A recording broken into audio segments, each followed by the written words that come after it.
Existe un universo lleno de universos que no conocemos, o que creemos conocer. En tiempos de urgencias y comunicación efímera, profundizar un tema y hacer una pausa para pensar es más complejo. Entender lo complejo es la tarea necesaria para mirar con claridad lo que está por venir y aquello que nos rodea en un presente que aún no comprendemos, porque es más complejo. Bienvenidos una vez más a Es Más Complejo por el canal de la ciudad y ya les tiro un par de preguntas. ¿Liberalismo o conservadurismo o las dos cosas juntas? Varias veces se han juntado, se han tocado y varias veces han sido opuestos, pero algunos datos no nos dan margen para demasiada especulación. Por ejemplo, el índice global de felicidad medido por las Naciones Unidas, evalúa a 157 países. Los 20 países más felices, según este índice, son democracias liberales. Por democracia liberal entendemos a una democracia como la Argentina, democracias en la que las personas tienen derechos y libertades garantizados por la Constitución. 20 de los 20 países más felices del mundo son democracias liberales. De los 30 países con mayor índice de desarrollo humano, 28 son democracias liberales. De los 30 países con mayor esperanza de vida, 29 son democracias liberales. Está claro que uno no es sinónimo de lo otro, pero sí es sinónimo de estar en una democracia liberal la posibilidad de tener mayor esperanza de vida, mayor índice de desarrollo humano y, sea lo que sea, mayor felicidad. Cada uno entiende por felicidad cosas distintas, pero así se mide el índice. Por definición, el liberalismo en sí es una filosofía que ya tiene unos cuantos siglos, que promueve la libertad responsable, los derechos inalienables de las personas a la vida, la libertad, la propiedad privada. En el caso de los Estados Unidos agregaron el derecho a perseguir la felicidad. Y de esos tres derechos básicos se desprenden todos los demás. El derecho a la vida también es la integridad física, el derecho a la libertad incluye la libertad de expresión y el derecho a la propiedad privada es el derecho más complicado porque ahí es donde entra el Estado con el tema de los impuestos y empieza a hacerse una discusión enorme. Hay 500.000 escuelas de liberalismo, cada una con una visión distinta de la vida, de la economía y de las cosas. Lo cierto es que con el correr de los años, y a pesar de tener democracias liberales en gran parte de Occidente, empezamos a tener medidas económicas un poco más proteccionistas por momentos, un poco más abiertas en otros momentos, y gobiernos más liberales en lo social por momentos y más conservadores. Hasta que pasó algo que fue crucial. Tanto el liberalismo como el conservadurismo, conservadores y liberales, le surgieron a los dos un enemigo en común, el comunismo. De pronto había un nuevo sistema que estaba en contra, tanto del sistema conservador como del sistema liberal, por ser básicamente lo mismo, democracias liberales en las cuales la explotación del hombre por el hombre era la norma, y propugnaban con una potencia, una superpotencia, como lo fue la Unión Soviética y todos sus países satélites, un nuevo sistema de orden mundial. ¿Cómo reaccionó Occidente? ¿Cómo reaccionó Estados Unidos? ¿Cómo reaccionó Reino Unido? Con gobiernos que eran tremendamente conservadores en lo social y la agenda liberal en lo económico a la orden del día. Para poder resumirlo en pocas palabras, caído en la Unión Soviética, ya el conservadurismo y el liberalismo mucho en común no tenían, pero en el pináculo, en el apogeo, en los últimos años, en la batalla final de Occidente contra el comunismo, llegamos a tener momentos tan ejemplificadores como el siguiente. Véanlo conmigo. Estoy diciendo la verdad, doctor. Tiene que creerme. Entonces dime, hombre del futuro, ¿quién es el presidente de los Estados Unidos en 1985? Ronald Reagan. ¿Ronald Reagan? ¿El actor? ¿Y quién es el vicepresidente? ¿Jerry Lewis? Y supongo que Jane Wyman es la primera dama. No, espere, Y Jack doctor. Benny es el secretario de Estado, ¿eh? Doctor, Ya tiene fueron que suficientes escucharme. bromas para una noche. Buenas noches, hombre del futuro. Doctor, el golpe de su cabeza, yo sé cómo pasó. Usted me dijo toda la historia. Estaba parado en el sanitario colgando un reloj y se cayó. Se golpeó la cabeza en el lavamanos. Fue ahí cuando tuvo la idea del condensador de flujos, que es lo que hace posible viajar por el tiempo. Volver al futuro. Estrenada en 1985, ambientada entre 1985 y 1955. Una diferencia de 30 años en la historia que cuentan. Vamos a volver sobre la cuestión de este recurso que utilizamos para anclar la temática. Pero como primera parte, Ronald Reagan, presidente de los Estados Unidos, durante 2 mandatos en la década del 80, ex gobernador de California previamente, un referente del Partido Republicano con una visión muy conservadora en lo social y extremadamente liberal en lo económica, pero bastante conservadora en lo social, nuevamente, en la década del 50, 1955, era demócrata.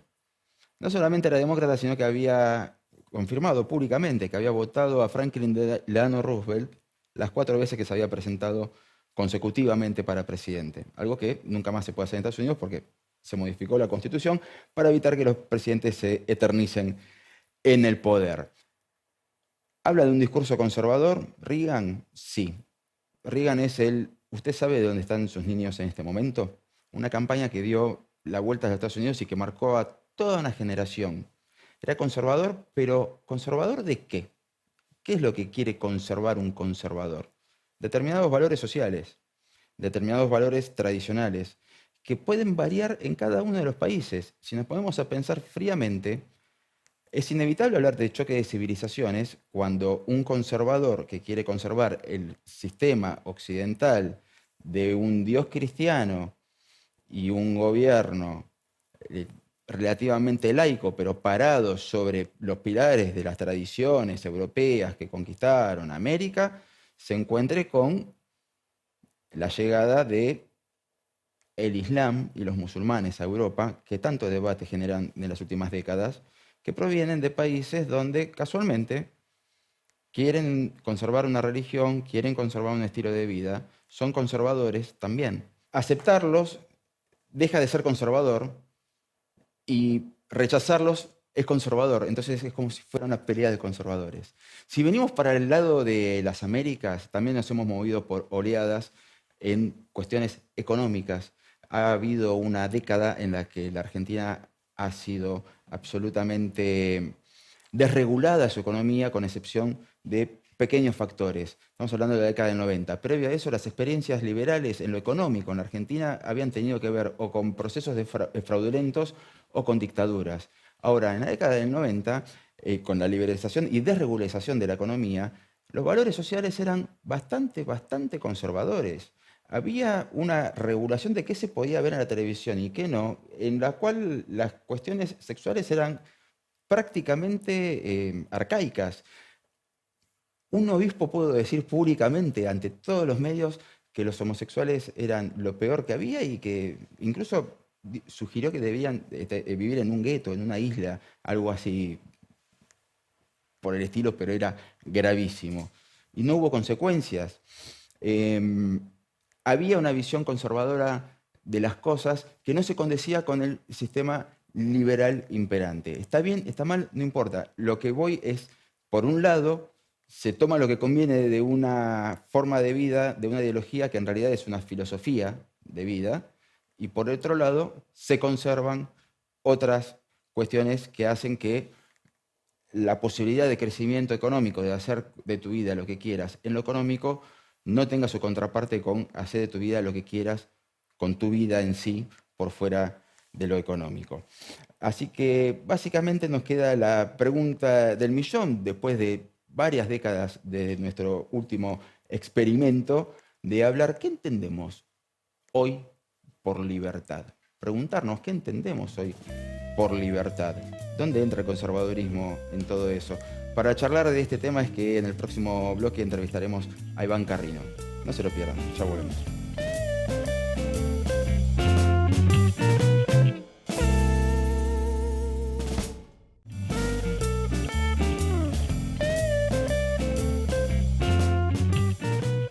Bueno, y vamos ya directamente con nuestro entrevistado del día de hoy, del tema de hoy.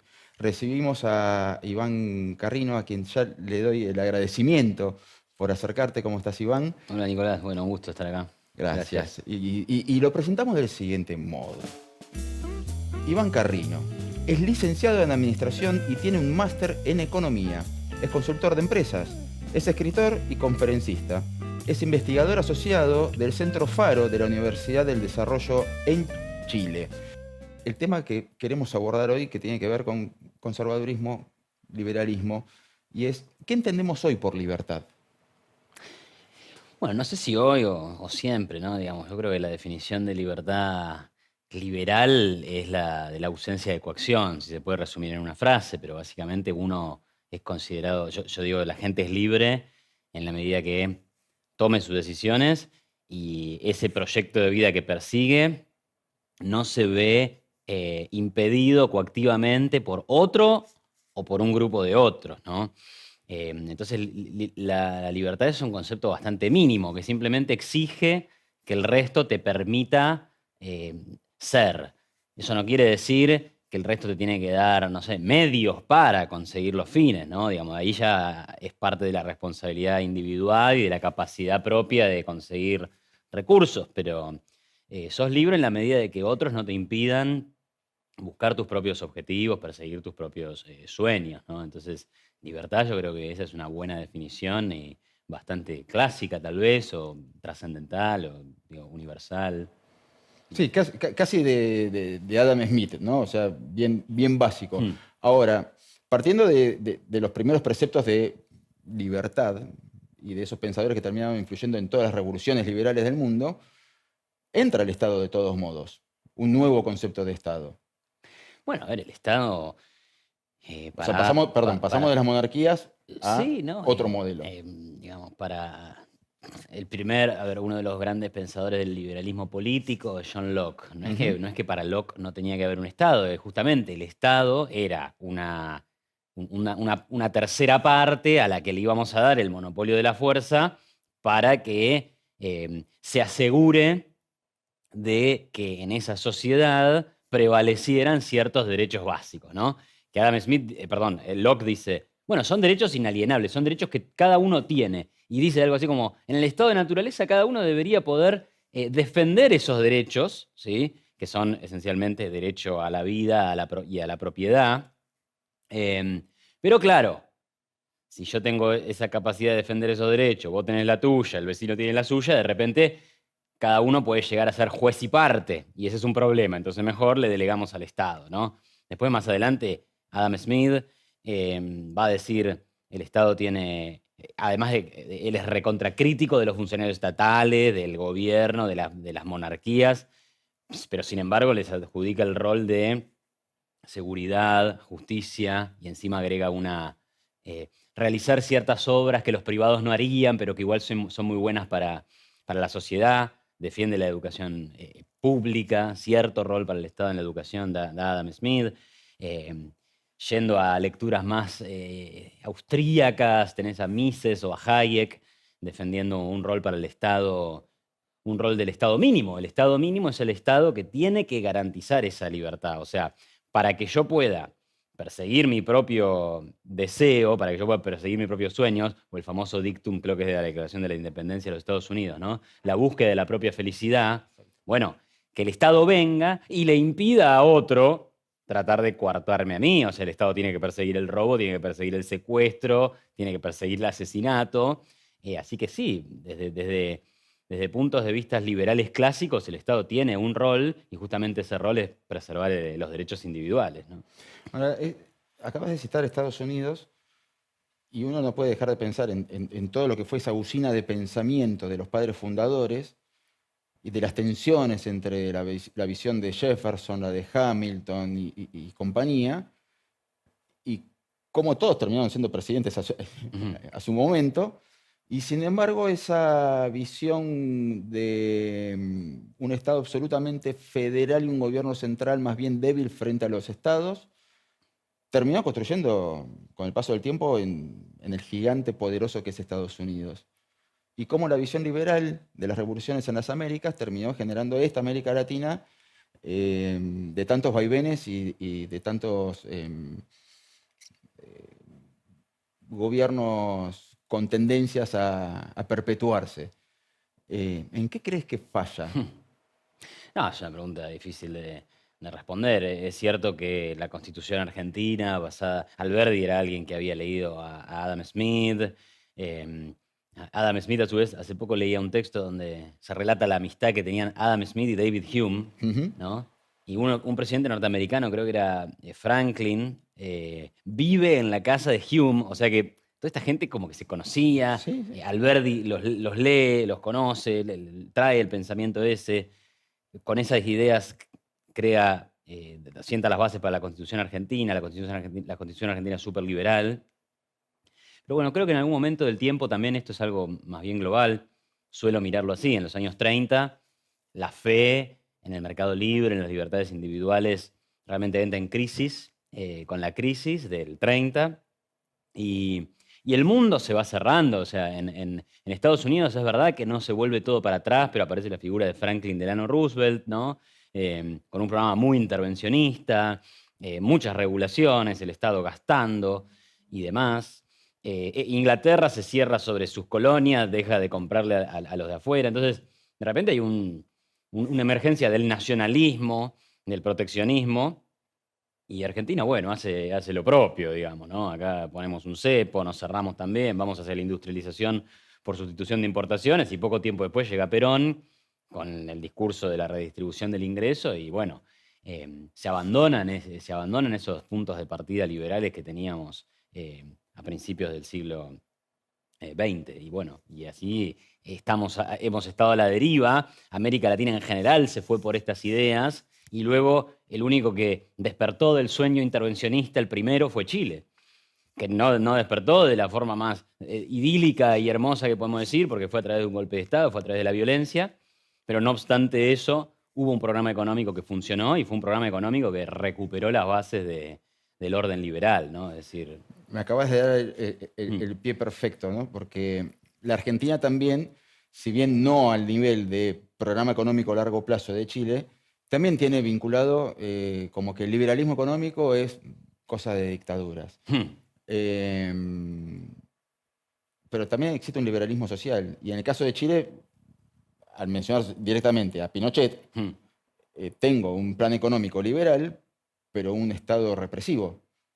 Con lo cual, una sociedad más conservadora, con valores más conservadores. o sea, tomamos del liberalismo la parte económica nada más. Bueno, claro, es que lo que pasa es que ahí aparece como esa tensión. O sea, liberalismo como filosofía política es mucho más grande que el liberalismo económico. Es mucho más grande que impuestos bajos, desregulación, apertura económica. Todo eso es absolutamente deseable, le ha traído prosperidad al mundo. Pero el liberalismo es esto, es respetar los derechos individuales, es respetar la búsqueda de la felicidad, y la búsqueda de la felicidad es, para algunos, una familia, para otros es otro tipo de familia, para algunos es un tipo de consumo, para otros es otro tipo de consumo, para algunos es vivir una vida consagrada al deporte, para otros es una vida consagrada al estudio, y para otros es una vida que, bueno, trabajar un poquito y tratar de ir a la playa.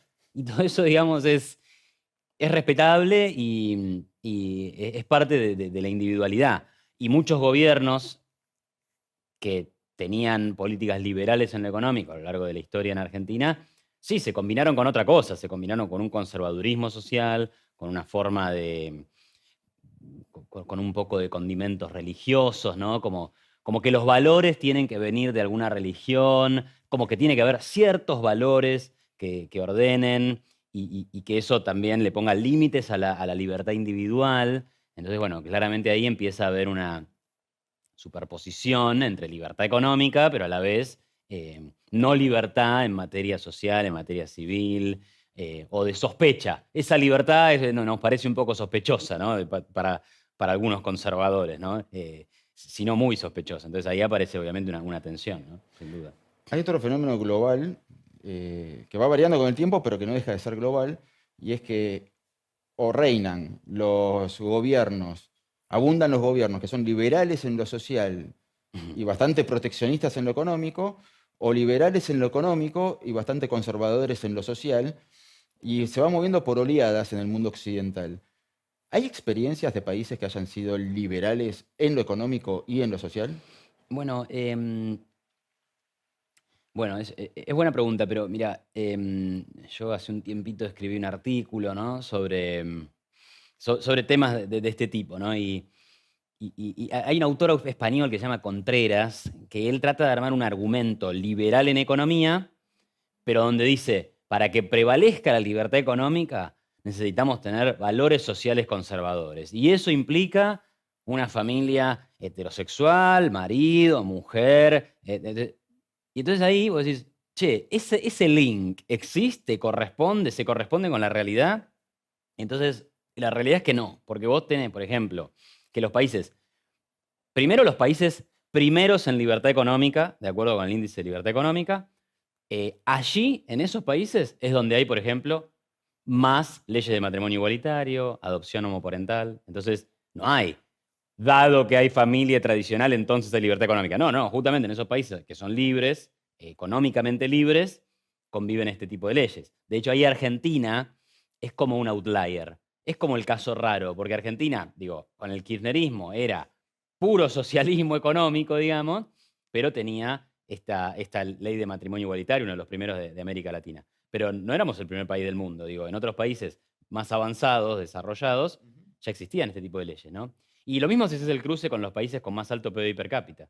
O sea, los lugares donde hay igualdad en esta materia y, vamos a decir, cero conservadurismo, porque obviamente es una mirada poco conservadora la de aceptar parejas del mismo sexo, adopciones de parejas homoparentales y demás, también son los países más ricos del planeta. O sea, en los países pobres vos no encontrás, digamos, hay solo 29 o 30 países que tienen matrimonio igualitario, tampoco son muchos, ¿viste? Ujú. Bueno, todos están enormemente concentrados en los países más ricos del mundo. Entonces, este link que algunos conservadores quieren hacer entre conservadurismo social y libertad económica, digamos, no existe, porque justamente donde hay libertad económica también ocurre que son países donde hay más apertura en estas cuestiones, ¿no?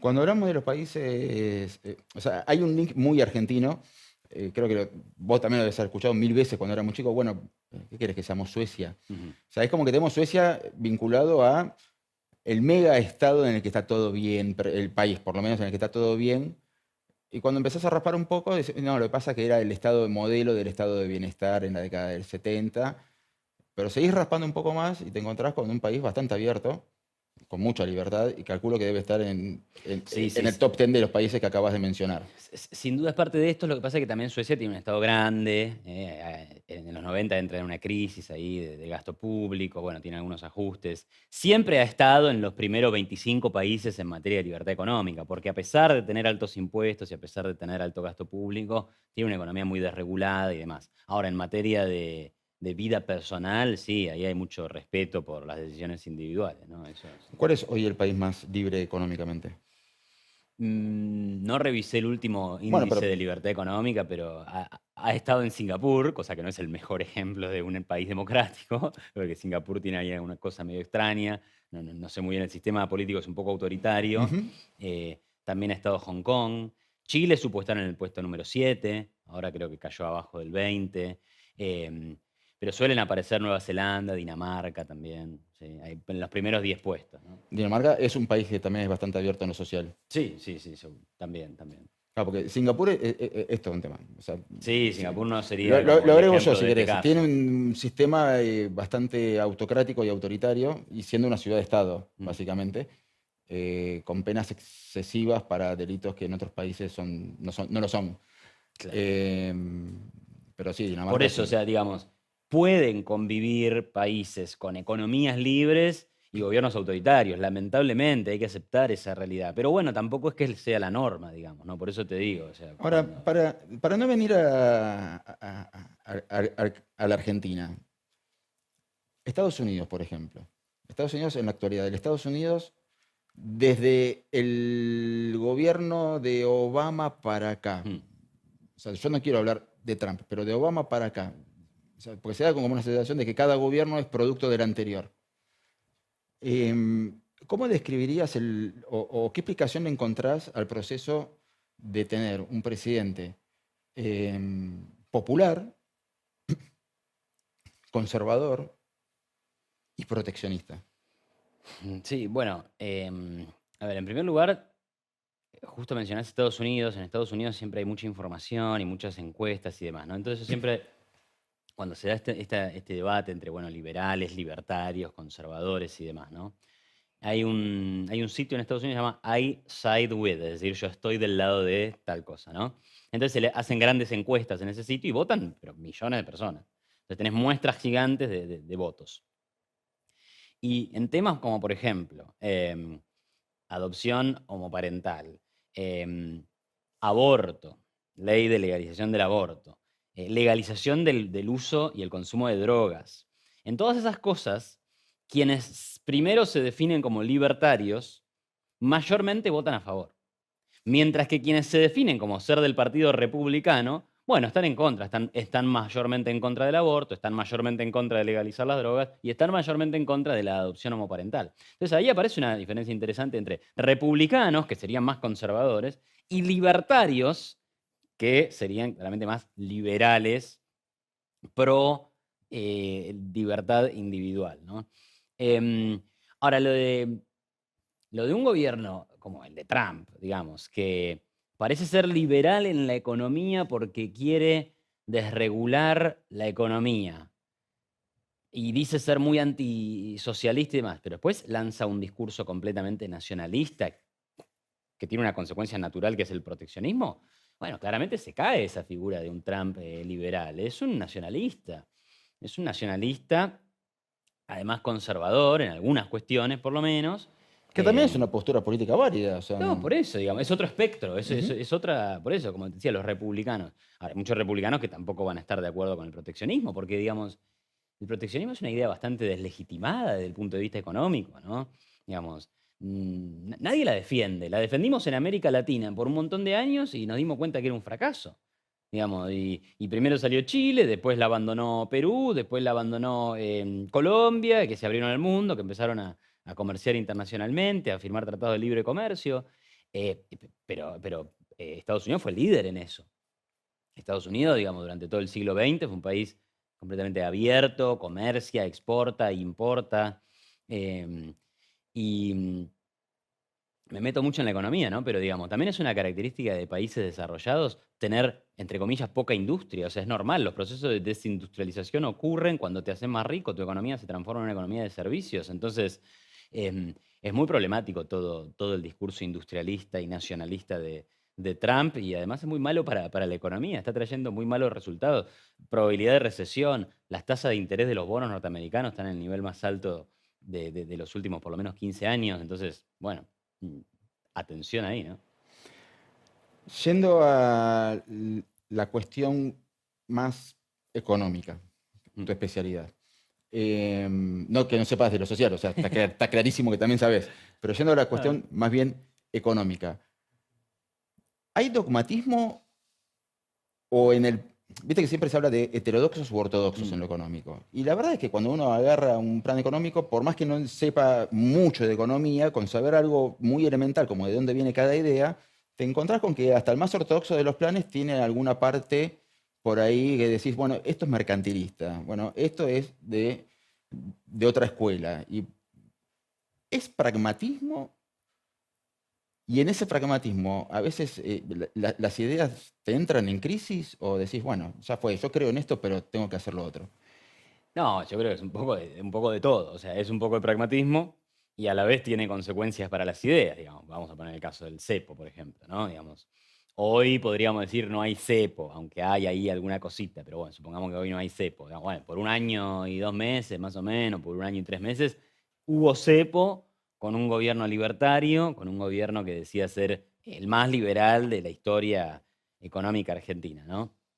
Y sin embargo tenía cepo. Ahí hubo pragmatismo. Las transiciones son difíciles de mirar, de estudiar, entonces, bueno, creo que se se tomó una lección del pasado, para mí una lección mal aprendida, pero la idea de que como Macri salió del cepo rápido, le fue mal a la economía por eso. En realidad a la economía no le fue mal por eso, a la economía le fue mal porque Macri no arregló el problema fiscal. Milei desde el primer día decide arreglar el problema fiscal, más o menos lo hace con éxito, ya está, podía salir del cepo. Pero bueno, estaba esta idea de que si no tenemos cepo, el dólar oscila demasiado, y si el dólar oscila demasiado es muy difícil bajar la inflación. Entonces, ¿qué hicieron? Hicieron un plan ortodoxo desde el punto de vista fiscal, un plan relativamente ortodoxo desde el punto de vista monetario, y un plan con una pata heterodoxa que era mantengamos el control de cambios para que poder manejar el dólar oficial un poquito como tenemos ganas. Bueno, está bien. En retrospectiva vamos a poder decir más o menos salió bien. Si uno mira la experiencia chilena, tampoco que fue de un día para el otro liberalizamos todo, digamos. Hubo lugares de shock y hubo lugares graduales, y la verdad es que tuvieron controles de capitales, no quiero decir cepo, pero controles al ingreso y la salida de capitales por casi 20 años. Entonces, bueno, pero igualmente esto tiene un peso para las ideas, porque el día de mañana viene un joven activista libertario y dice hay que liberar todo, y le van a decir, pero acordate que en el año 2023 ni Milei pudo salir del cepo, ¿no? Entonces, bueno, y sí, claro. Pero es un poco de todo. A la larga creo que en la medida que la tendencia siga siendo hacia medidas de libertad económica y de liberalismo, bueno, Argentina terminará siendo un éxito gracias a eso, y eso va a ser lo que importa, ¿no? Y como vamos pimponeando entre las dos patas que nunca coinciden, una aclaración, Adam Smith, o sea, cuando Adam Smith escribe, no existía el economista como una carrera, él era profesor de filosofía moral, y entonces partiendo de la base de que su Muy pensamiento... moderna la carrera de economía. Acá en Argentina Sí. creo que se funda en los años 50 del siglo Sí. pasado. O sea. Sí. Partiendo de que Smith escribía desde un punto de vista filosófico, y que todas las revoluciones liberales, la americana, la francesa y las de independencia de Latinoamérica, todas estuvieron nutridas por una cuestión de la religión no tiene que entrar en estas constituciones. ¿Qué vuelta le encontrás a esto de meter la frases religiosas? No hablo de la Argentina, lo hablo como fenómeno global. Cuestiones religiosas o frases religiosas o pararse en motivaciones religiosas en Estados Unidos es tremendo. Todo está atravesado por el Nuevo Testamento, por el Antiguo Testamento, por las Sagradas Escrituras. Que nos bendiga Dios, o no sé, la fuerza del cielo, o lo que sea. Siempre hay un componente religioso en el medio, cuando el liberalismo viene de una parte en la cual la religión era lo contrario. Estamos hablando de saliendo del Renacimiento, y la religión era el sinónimo de opresión. ¿Cómo es que el liberalismo vuelve a tomar discursos que antes eran opresivos? Muy interesante. Es un poco preocupante, pero te digo dos cosas. Justamente te decía Hume y Smith, ¿no? Que eran muy amigos. Hume el libro se llama El infiel y el profesor. El profesor es Smith y el infiel es Hume, porque era un abierto ateo. Entonces, claro, la comunidad de la época eran mundos muy religiosos, donde imagínate la gente encumbrada sobre todo, y a él lo miraban con un desprecio, con un escepticismo terrible. Claro, lo de Hume era terrible. Y Smith siempre fue como muy más suave y no quiso posicionarse tanto, pero bueno, se sospecha que creía lo mismo que Hume, solo que no lo decía tan abiertamente, ¿no? Entonces, es interesante esta vuelta, como estos discursos así como donde que se moja el pancito en la cosa un poco religiosa, qué sé yo. Puede que sea una estrategia. Hay un texto de Murray Rothbard. Rothbard sería como el filósofo anarcocapitalista más importante y moderno y demás, que viene de la escuela austríaca y demás, que se llama Populismo de Derecha. Literalmente se llama así el título, Populismo de Derecha, ¿no? Un manual. Exacto, y te dice, una estrategia para el movimiento paleo. Paleo sería algo así como el movimiento paleolibertario, es bueno, somos libertarios, pero a la vez valoramos ciertas cuestiones de las bases, de las raíces. Y en ese texto, que no es muy largo, de tener 5 páginas, te lo voy a poner así. Él dice, está muy bien lo que hemos hecho los libertarios. Persuadimos, vamos, hablamos desde la doctrina, tenemos claras nuestras ideas, pero no puede ser que sigamos siendo vistos como estos hippies, que lo único que le importa es la libertad individual, y entonces andamos fumando y vamos a Woodstock y qué sé yo, como una cosa así, como diciendo, che, libertarios, pongámonos serios. Tenemos que tener algún discurso que resuene un poco más con el tipo de gente que vive en los Estados Unidos, Y ahí dice, ¿y el tipo de gente que vive en los Estados Unidos cómo es? Es toda religiosa. Hay católicos, y hay protestantes y católicos. Entonces, tenemos que ir más a eso. Tenemos que resonar con los valores de esa gente. Entonces, el valor de la familia, la importancia, defendamos la familia. Cedamos en algo, dice, ¿no? Entonces, un enfoque de Rothbard que ya no está en su rol de científico, quiero buscar la verdad, sino que está en un rol de cómo hacemos los libertarios para ganar las elecciones. ¿Cómo hacemos los libertarios para hacer un movimiento más bien masivo? Y bueno, tal vez estas cosas que mencionás vos, que hacen líderes acá o allá, tengan que ver un poco con esto. Por ahí no es un movimiento consciente, pero alguien se dio cuenta y dijo, che, esto da voto, mirá todo este grupo cómo nos apoya ahora. Ahora, Reagan, si no me equivoco, debe haber sido el primer presidente de los Estados Unidos en utilizar la palabra libertario para referirse a buena parte de su pensamiento. Lo hizo en una entrevista, hablaba directamente de libertario. Ni siquiera decía, porque en el léxico norteamericano hablar de liberal es ser un progre de izquierda. Él hablaba de libertario. Sin embargo, estamos hablando de Reagan. Si el discurso masivo termina captando la atención y los votos, ¿cómo haces el día después para decir, nos paramos en la década del 80? Imaginemos que Reagan estaba a favor de golpe no sé, del matrimonio igualitario. ¿Cómo hacía para convencer a sus votantes de que no los estaba traicionando? No, difícil.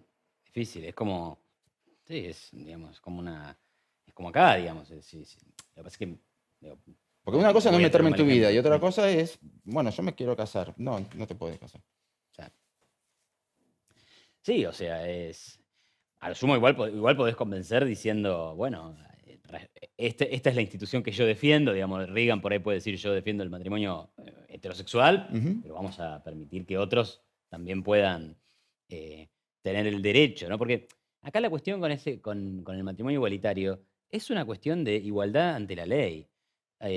Porque claro, la posición más libertaria es ¿por qué el Estado siquiera tiene que ingresar en el medio de un contrato entre privados, ¿no? Que no haya matrimonio directamente. Claro, que no haya matrimonio y si lo hay, bueno, que lo dé la iglesia. Y si la iglesia tal quiere casar solo heterosexuales, bueno, tendrá le vamos a respetar la propiedad privada. Ahora, si hay una iglesia en algún barrio de la Ciudad de Buenos Aires o de Estados Unidos que tiene ganas de casar homosexuales, también habría que respetarlo. De última sería un problema de la propia iglesia, ¿no?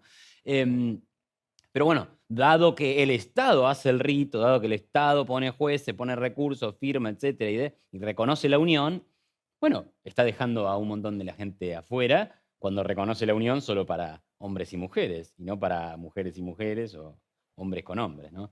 Entonces, es un reclamo de igualdad ante la ley, y la igualdad ante la ley es un pilar del liberalismo. Derechos individuales. Bueno, pero ¿para quiénes? No, para todos por igual. Blanco, negro, gordo, bajo, alto. Entonces, es gay, hetero. Entonces, por ahí pasa la cuestión, ¿no? Entonces, ese es el eje de la discusión. ¿Vos le atribuirías a Rothbard este fenómeno de que existan presidentes o mandatarios que son populares con ideas que antes eran impopulares? No, de ninguna manera. Solo digo que hay algunos textos que, bueno, que por lo menos ayudan a entender la realidad, digamos, si fuera todo producto de un autor que ha tenido tanta influencia, no es así. Aparte que, qué sé yo, Rothbard se murió creo que en los años 90, en la emergencia de Milei del año 2023. Yo creo que confluyen un montón de cuestiones, ¿no? Digamos, en Argentina en particular vos tenías una economía completa, en Argentina en particular es una economía que funcionaba muy mal, producto de las políticas de siempre, la redistribución del ingreso, el socialismo del siglo XXI, el kirchnerismo, los controles de precios, bueno, cosas que ya toda América Latina ya sabía que no funcionaba, salvo Venezuela y nosotros. Bueno, a eso tenés que sumarle que viene Macri, que intenta hacer un ajuste, una reforma, no hace el ajuste fiscal, y si bien toma medidas de liberalización en algunos sectores, bueno, al no hacer el ajuste fiscal, se choca contra una crisis de deuda. Y en ese contexto, donde el kirchnerismo fracasa y Macri fracasa, aparece una voz, que es Milei, que es José Luis Esper, que son otros economistas liberales, algunos de los cuales estaban empapados de ideas de la Escuela Austríaca de Economía, y ganan legitimidad, porque ellos ya habían criticado desde el momento cero, che, ojo que si no haces esto, termina mal. Y eso explica en gran parte la victoria de Milei, además de la personalidad de Milei. Creo que también su forma de ser es una forma de ser carismática, con lo cual también configura un fenómeno medio populista, porque hay un líder carismático, ¿no? Con un discurso de nosotros contra ellos. Entonces, bueno, se configura. Yo no digo que Milei haya dicho, listo, acá está el manual, la libertad avanza. A ver, leamos todos este manual y vamos a ser exitosísimos. ¿Viste? No funciona así. No obstante, ahí está el manual y vos podés chequear un montón de cosas que sí se ven en la realidad, pero creo que se dio más de forma espontánea. Bueno, Iván, nosotros tenemos que ir cerrando. Como toda reunión para charlar sobre ideas de liberalismo, para que no lo sepa, pueden durar hasta que las velas ya no ardan. Pero te hago una última pregunta de respuesta breve, sí o no. Despenalización total de estupefacientes, liberalización total de relaciones humanas, adopciones homoparentales, que cada uno haga de su vida lo que quiera, mientras no perjudique a otros. ¿Utopía o posibilidad? Yo creo que es posibilidad, no sé si es mañana. Dirdy McCloskey creo que dice, liberalismo es adultismo. Y es esto, si somos adultos, si nos comportamos como adultos, podemos convivir con todo eso. Pero claro, bueno, tenemos el desafío de ser adultos. Pero el desafío de ser adultos es eso. Tu responsabilidad, tu consumo, tu vida. ¿Le haces mal a otro? Pagá las consecuencias. Entonces, en la medida que tengamos un lindo sistema jurídico que haga pagar las consecuencias de los actos indebidos a la gente que le joroba la vida al otro, yo feliz con eso. A eso tenemos que apuntar. Muchas gracias, Iván. Gracias, Nicolás. Iván Carrino. Nosotros nos vamos a un pequeño corte y enseguida volvemos con el último tramo de Es Más Complejo, por acá, el canal de la ciudad.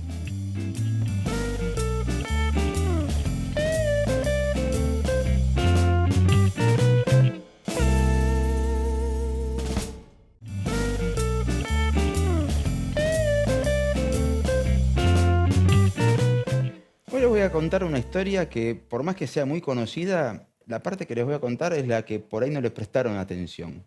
Cuando hablamos de Volver al Futuro, no hablamos de la historia de un profesor loco con un ayudante adolescente que construye una máquina y viaja en el tiempo. Tampoco hablamos del chiste de viaja en el tiempo y su madre se enamora de él. En realidad, lo que está detrás de Volver al Futuro es, primero, pensar en qué año se filmó.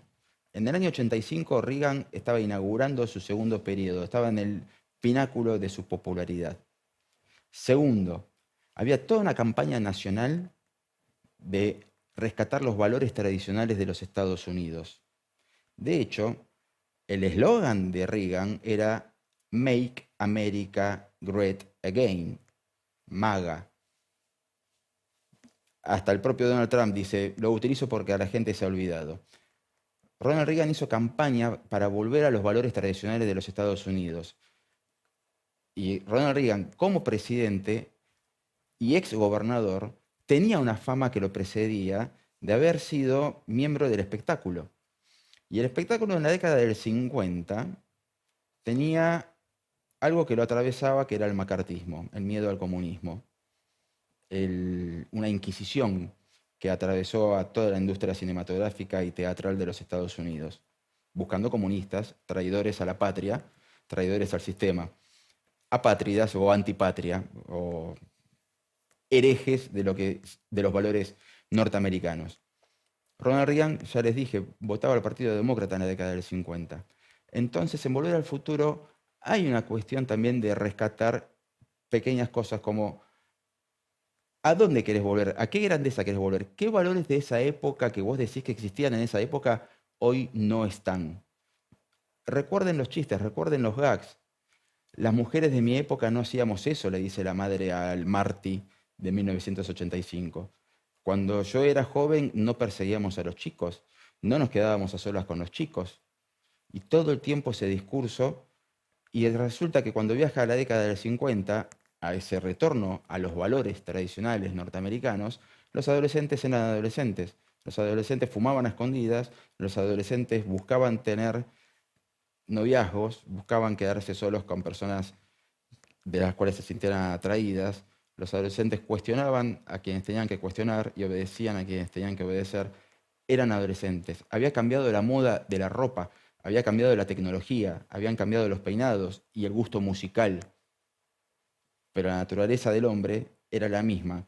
Con lo cual, esa historia, por más veces que la hayamos visto, por más que siempre nos quedemos viéndola cuando la encontramos haciendo zapping, por más que se la hagamos ver a nuestros hijos y volvamos a verla 1000 veces, no deja de tener un trasfondo básico y elemental. No es una historia sobre un viaje en el tiempo. Es una historia sobre cuáles son los valores que querés rescatar y en qué momento se perdieron. Si acá están. Vos eras eso también cuando eras joven. Vos creías en eso también cuando eras joven. Quizás pasó el tiempo, quizás te volviste adulto y al ser adulto haya cosas de que te den miedo respecto a lo que vos habías hecho cuando eras adolescente y que no quisiera que tus hijos pasen por lo mismo. Después de todo, y voy a tomar algunas frases de nuestro entrevistado, él dice que el liberalismo es mucho más que política y economía, es una filosofía.